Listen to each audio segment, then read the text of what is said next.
Welcome to comic Bachchos dude. ఈ రోజు బచ్చాలే రేపటి లుచ్చాలు. ఇవన్నీ చెప్పిననుకో ఉచ్చవస్తారు. ఇవన్నీ చెప్పిననుకో ఉచ్చవస్తారు. కరెక్ట్, ఇది కరెక్ట్ గా చెప్పావు. నగేష్ బ్రో, ఏంటి నీ ప్లాన్ ఏంటి, నీ స్కీమ్ ఏంటి, నువ్వేం చేద్దాం? సరే, ఏంటంటే చిన్నప్పుడు బర్త్డే వస్తే చాలా ఎగ్జైటింగ్గా ఉండేది. ఓకే, కానీ ఇప్పుడు బర్త్డేస్ వస్తుంటే వచ్చే పడుతుంది, పెళ్ళి ఎప్పుడు చేసుకుంటావురా, ఒక సైడ్ ఏజ్ అయిపోతుంది. సో నీ బర్త్డే వచ్చినప్పుడు నువ్వు ఎలా ఫీల్ అయ్యావు? బర్త్డే వస్తే ఏజ్ పెరుగుతుంది ఆబ్వియస్లీ. నాది ఏజ్ తగ్గుతూ ఉంది. ఇప్పటికీ ఇంటర్ కుర్రాడు 10th కుర్రాడు అంటూ ఉంటారు.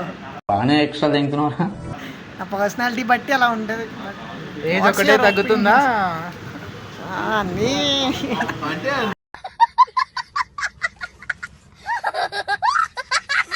బర్త్డే అంటే నాకు మా స్కూల్ డేస్లో బర్త్డే అంటే చాలా బాగుండేది.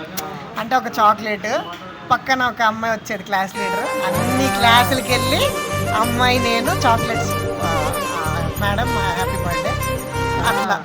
ఈ లోపు పక్కన ఒక అమ్మాయి వచ్చేది, మా క్లాస్ లీడర్ వచ్చేది, నన్ను పట్టుకోండి అంటే ఆ అమ్మాయి చాక్లెట్స్ ఒక క్లాస్కు అంటే నేను 9th ఉన్నప్పుడు 8th క్లాస్లో నా క్రష్ ఉండేది అనమాట. ఆడికి వెళ్తే రూపా, నన్ను రూపా అనేవారు. Rupa Frontline Briefs and Draws with imported rubber waste. Main fear ఏంటంటే బర్త్డే అంటే మన చతనా ఫ్రెండ్స్ లో వాడు వెతికి ఏదైతే గలీజ్ లత్కోర్ ఫోటో ఉందో అది పెట్టి విష్ చేస్తాడు. ఎగ్జాక్ట్లీ బ్రో, అసలు స్టాటస్లు పెడతారు హ్యాపీ బర్త్డే అని. ఇంకొక థింగ్ ఏంటంటే బర్త్డేలకి రిప్లైలు పెడతారు ఉంటారు, కొన్ని బ్యాచ్ ఉంటారు, స్టేటస్ లో పెడుతూ ఉంటారు వాళ్ళు విష్ అంటే విష్ చేసిన వాళ్ళకి ఆ స్క్రీన్ షాట్ తీసి. ఒక ఫ్రెండ్ అయితే ఏకంగా ఆంధ్రా బ్యాంక్ అని హ్యాపీ బర్త్డే పెడితే ఆంధ్రా బ్యాంక్ స్క్రీన్ షాట్ తీసి థ్యాంక్ యూ ఆంధ్రా బ్యాంక్ అని పెడుతున్నాడు.